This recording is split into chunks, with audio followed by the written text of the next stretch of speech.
Coming up on today's show, unofficial tallies suggest that there are now more than 500,000 pre-reservations for Tesla's Cybertruck, Audi halts production on its e-Tron SUV because of a battery supply issue, and security firm McAfee demonstrates a way to hack early Tesla Autopilot systems into driving faster than the posted speed limit. Except it's not really a hack. These stories and more coming next. Welcome back to another roundup in the news in the world of cleaner, greener, safer and smarter transportation. Forget your worries and sit back as we blast through 29 news stories from this week you should probably know about already, but if you don't, we'll share them here. Thanks to the Electric Auto Association for their sponsorship of today's show.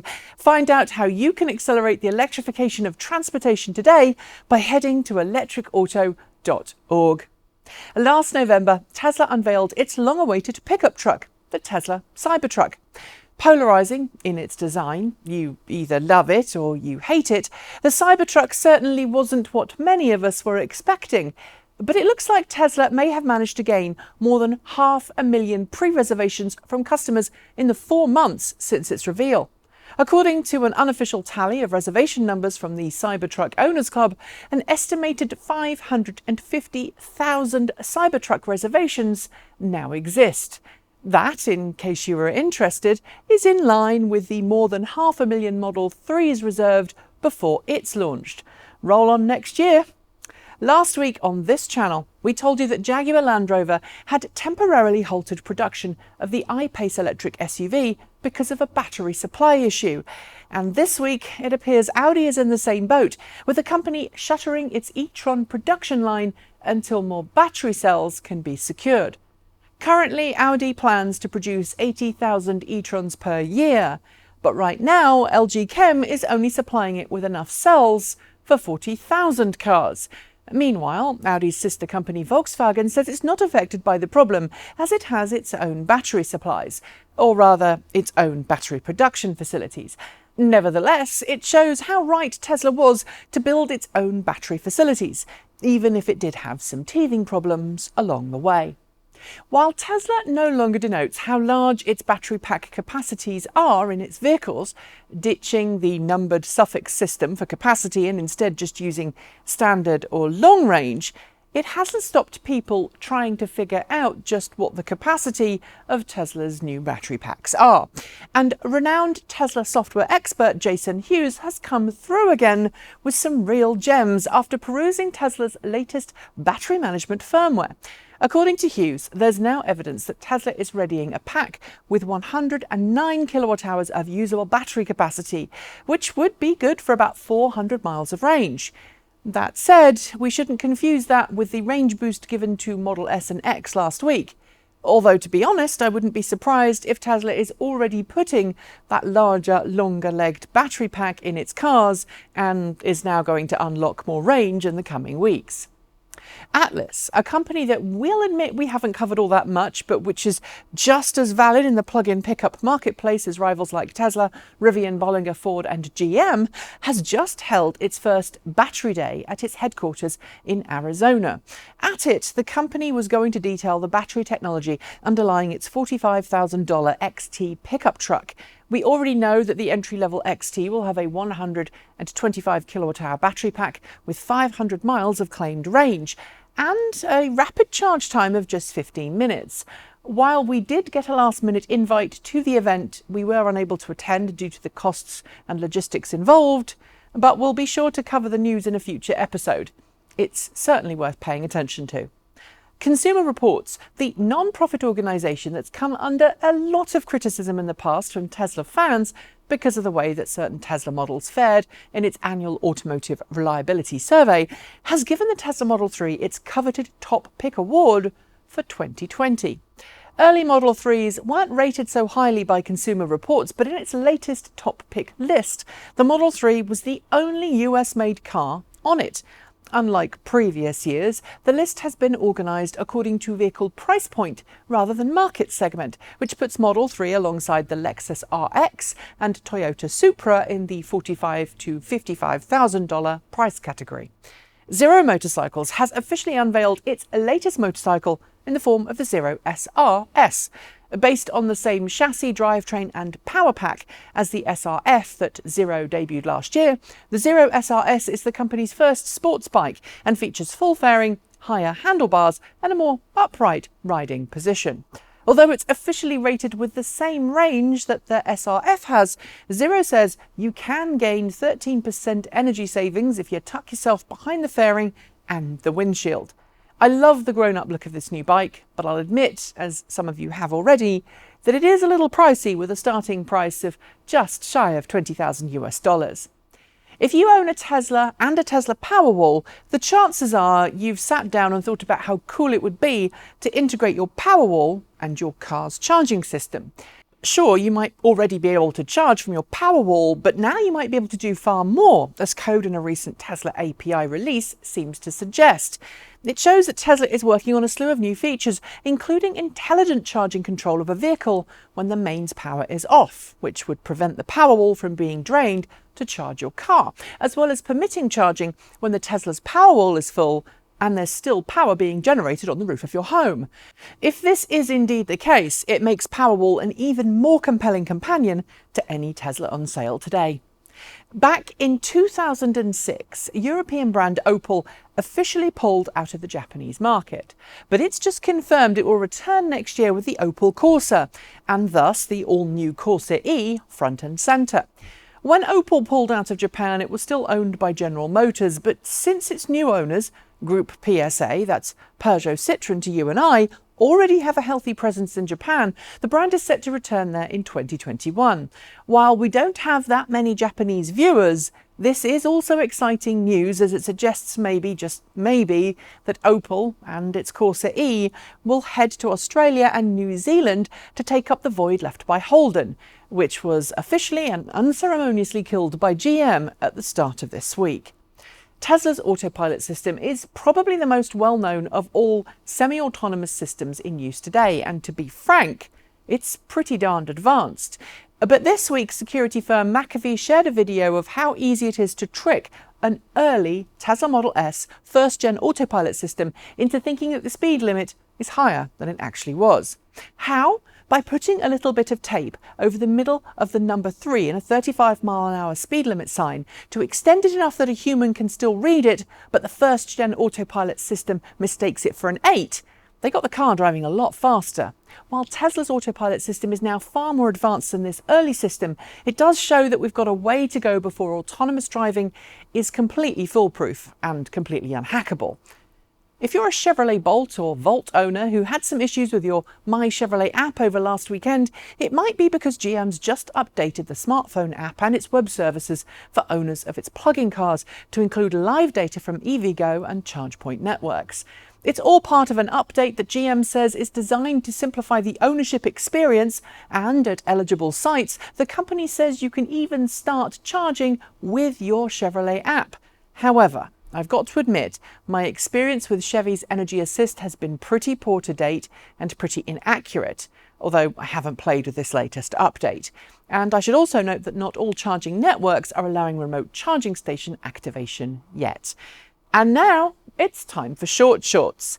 Economists at JP Morgan have issued a report this week warning customers that, quote, "We cannot rule out catastrophic outcomes where human life as we know is threatened," warning customers that there needs to be a global tax on carbon emissions in the future.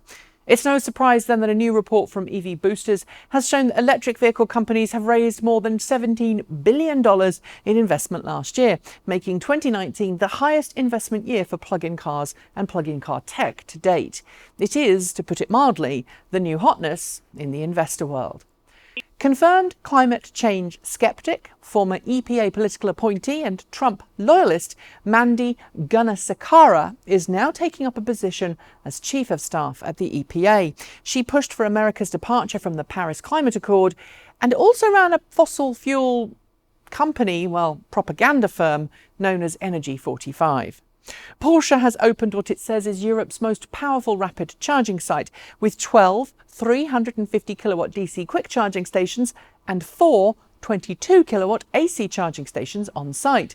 The location in Leipzig will offer free charging until the end of March. Chinese firm Geely, which owns both Volvo and the London Electric Vehicle Company, among others, has reportedly begun the process of investing in Niro, the troubled Chinese automaker. It's expected to make an investment of around $300 million. Reuters said this week that Tesla is in talks with Chinese supplier CATL to see if it can supply Cobalt-Free batteries to Tesla for use in its Chinese market Model 3 and Model Y. The Cobalt-Free chemistry would not only help avoid concerns over child labour and the cobalt supply chain, but also save Tesla money, as the new chemistry is reportedly cheaper to produce. The German government has officially expanded its electric vehicle subsidy programme, with up to €2,000 in additional subsidies now available for cars with a sticker price of less than €40,000. Higher priced cars do get lower incentives, with cars priced over €65,000 equivalent ineligible. A French startup EP Tender, which has been promoting what amounts to an internal combustion engine pusher trailer for electric cars for some time, has now unveiled a battery trailer variant. It says it's now working with both Renault and PSA to make their respective EVs compatible so that in the future you can offer long-distance capabilities without a large battery pack all the time or frequent charging stops. Almost as quickly as deforestation of the site of Tesla's Giga Berlin has been halted this week, a Berlin court has dismissed the complaints over the deforestation and allowed Tesla to resume its work, clearing the site of the first ever Tesla European Gigafactory. It is expected to open next year. Volkswagen has confirmed that it plans to bring an all-electric, all-wheel drive crossover to market in 2023. Called the Ruggdzz. I don't know how to pronounce that. It's expected to actually focus on convincing off-road performance rather than just looking like it has that. Swedavia, the operator of Sweden's airports, says it's readying itself for the age of electric aviation. It's going to make all 10 of its airports electric airplane ready by 2025, with the first of its airports going electric ready by the end of this year, ahead of first trials of commercial operation. Pasadena, California has become home to the largest charging site for electric cars in the US, with a new location offering 24 Tesla superchargers and 20 DC quick charging stations for other electric cars. Marengo Charging Plaza will offer free charging for those who visit, at least for now. Jaguar Land Rover has revealed what it thinks the future of electric and autonomous vehicles will be in the form of Project Vector. To my eyes, this looks very much like all of the other autonomous boxes we've seen from other companies to date, and I really, really hope this is not what lies ahead for us. The Lotus Evija is finally entering into production, with my home country and home county automaker Lotus teasing a new video this week showing production preparation is well underway. The Evija, like other Lotuses, will be a low-volume car, but it's good to see Norfolk brand Lotus plugging in after years after the Tesla Roadster was made there. Tech billionaire Bill Gates sat down with YouTuber MKBHD this week to discuss a whole slew of new things, including Bill's brand new Porsche Taycan and range anxiety. Bill complimented Tesla for its work on electric vehicles, but on Twitter, Musk didn't reciprocate, calling his conversations with Gates, quote, underwhelming. Hot Wheels has just released two new Tesla Cybertruck models, a traditional 1/64th scale model and a 1/10th scale remote-controlled truck. The fun bit, the larger version comes with a sticker to replicate that now famous cracked window. Fiat is reportedly pretty close to starting production of its all-electric 2020 Fiat 500e, a car that will go on sale in Europe, but I don't think we're ever going to see in North America. While this is the old, now discontinued version in the video window, spy shots show the external design has changed only very slightly for the new model. And those are your shorts. There will be more next week. Breathe Free America, a proposed initiative in San Diego, California, is looking for 76,000 local signatures from residents to support the ban of any new internal combustion engine car over $50,000 in value from next year, as well as adding a 2.5% sales tax on new cars purchased outside the city and then registered within city limits. The idea is pretty simple: to try and encourage those who can afford to buy an electric car to buy an electric car instead of an internal combustion engined one. By starting with higher priced vehicles, Breathe Free America hopes it can improve the notoriously poor air quality in San Diego. It currently has a massive air pollution problem. And finally, you all know, sadly, the story. Back at the turn of the century, General Motors was making a two-seat electric car called the EV1. It was fast, fun, and it was leased to customers in certain markets before GM took them all back, well, most of them, and crushed them. Only a handful, mostly museum exhibits and donations to universities, survived, and most of these cars were intentionally crippled and donated with strict instructions that they never be put back on the road or sold. Yet, one EV1 is currently up for sale and you could buy it yourself if you act today. The catch? It's a bare shell and a box of bits. It turns out that the University of Cincinnati in Ohio is selling what used to be its EV1. So follow the link below if you're feeling brave, and have the legal team to battle GM on this one. And on that note, it's the end of this week's show. But before I go, I just want to thank the Electric Auto Association for sponsoring today's News Roundup video. They've been advocating for electric vehicles since 1967, and they firmly believe that our future depends on us making the switch to clean, green electric cars today. You can find out how to join. You can become a local EV educator, you can attend local monthly meetups, or just find EV owners to talk about driving electric by going over to electricauto.org. If you'd like to help us make more videos like this one, please do like, comment and subscribe. Send us a couple of dollars our way every month through Patreon. Visit our swag store, and if you fancy it, send us a coffee with Ko-fi. I'll be back soon with another show, but until then, thanks for joining me, and don't forget to be better, kinder and smarter with one another. As always, keep evolving.